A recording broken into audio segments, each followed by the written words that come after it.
రాష్ట్రంలో ఆయిల్ కొరత లేదని అంటోంది పౌర సరఫరాల శాఖ. చాలా చోట్ల నో స్టాక్ బోర్డులు, బంకుల దగ్గర క్యూలు కొనసాగుతూ ఉండటంపై ఫోకస్ చేశారు civil supplies minister Uttam Kumar Reddy.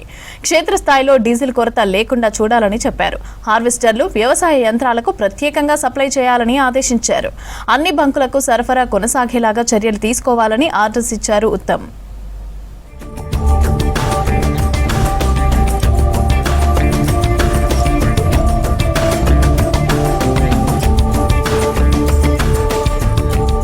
రాష్ట్రంలో డీజిల్, పెట్రోల్ తిప్పలపై ఫోకస్ చేసింది సర్కార్. అయితే తెలంగాణలో ఎక్కడా ఆయిల్ కొరత లేదన్నారు civil supplies minister Uttam Kumar Reddy. రాష్ట్రంలో సోమవారం ఒక్కరోజే 7,443 కిలోలీటర్ల పెట్రోల్, 11,081 కిలోలీటర్ల డీజిల్ మొత్తం కలిపి 18,524 కిలోలీటర్ల సరఫరా జరిగిందని చెప్పారు మంత్రి. తాజా పరిస్థితిని సమీక్షించేందుకు ఆయిల్ కంపెనీలతో మాట్లాడి అన్ని పెట్రోల్ బంకులకు నిరంతర సరఫరా కొనసాగించేలా చర్యలు తీసుకోవాలని అధికారులను ఆదేశించారు మంత్రి ఉత్తమ్.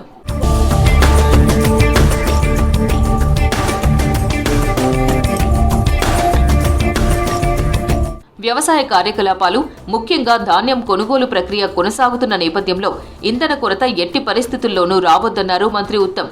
గ్రామీణ ప్రాంతాల్లో హార్వెస్టర్లు, ఇతర వ్యవసాయ యంత్రాలకు అవసరమైన డీజిల్ను ప్రత్యేకంగా సరఫరా చేయాలని డీలర్లకు ఆదేశాలు ఇచ్చారు మంత్రి. ఖమ్మం, కొత్తగూడెం, వికారాబాద్, నిర్మల్, జోగులాంబ, గద్వాల జిల్లాల అధికారులకు ప్రత్యేక పర్యవేక్షణ బాధ్యతలు అప్పగించారు. ఇతర రాష్ట్రాల నుంచి డీజిల్ నింపుకోవడానికి వచ్చే వాహనాలను ఆపాలని సూచించారు.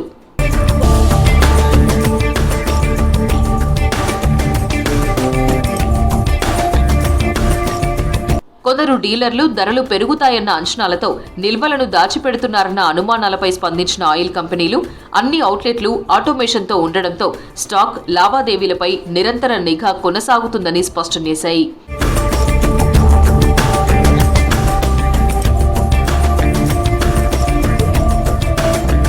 మరోవైపు రాష్ట్రంలో పెట్రోల్, డీజిల్ కొరత లేదని క్లారిటీ ఇచ్చారు civil supplies commissioner Stephen Ravindra. Social మీడియాలో వస్తున్న తప్పుడు వార్తలు, పుకార్లను ప్రజలు నమ్మొద్దని తెలిపారు. ప్రయాణికులకు, రవాణా రంగానికి, రైతులకు అవసరమైన పెట్రోల్, డీజిల్ స్టాక్ అందుబాటులో ఉందన్నారు. పెట్రోల్, డీజిల్ను ఇండ్లలో అక్రమంగా నిల్వ చేసుకోవద్దని హెచ్చరించారు. జిల్లాల్లో పరిస్థితులను ఎప్పటికప్పుడు పర్యవేక్షిస్తున్నామని, కొరత సృష్టించినా, ఇంధనాన్ని దాచిపెట్టినా, పుకార్లు పుట్టించినా కఠిన చర్యలు తీసుకుంటామని హెచ్చరించారు. ఎవరైనా అక్రమంగా ఇంధనాన్ని దాచిపెడుతున్నట్టు తెలిస్తే హెల్ప్ లైన్ నెంబర్ 1967కు కాల్ చేయాలని కోరారు స్టీఫెన్ రవీంద్ర.